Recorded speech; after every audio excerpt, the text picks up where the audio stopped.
சட்டசபையில நம்ம அமைதியா உட்கார்ந்துட்டு இருக்கோம். ஆதரவு இருக்கு, ஆதரவு இல்ல சொல்லிட்டு அமைதியா போயிருக்க வேண்டியதானே. உங்களை கடுமையாக நாங்க எதிர்க்கிறோம் எப்பயும் போல பொய்யா சொல்லிட்டு கிளம்ப வேண்டியதானே. மனுஷன் பேசுவான். உண்மையை கேட்டா அப்படி ஓடிடுறாங்க. இது என்னங்க? நமக்கு எலெக்ஷனை பத்தி கிளாஸ் எடுக்கிறாரா முன்னாடி உட்கார்ந்துகிட்டு? யாரு?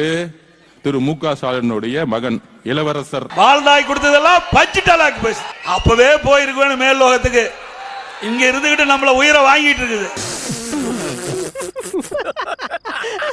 அந்த இளவரசருக்கு பட்டாபிஷேகம் முன்னாடி என்ன பண்ணாங்க? துணை முதல்வராக்குனாங்க. இப்ப எதிர்கட்சி தலைவர் ஆக்கிட்டாங்க. மேனேஜரா?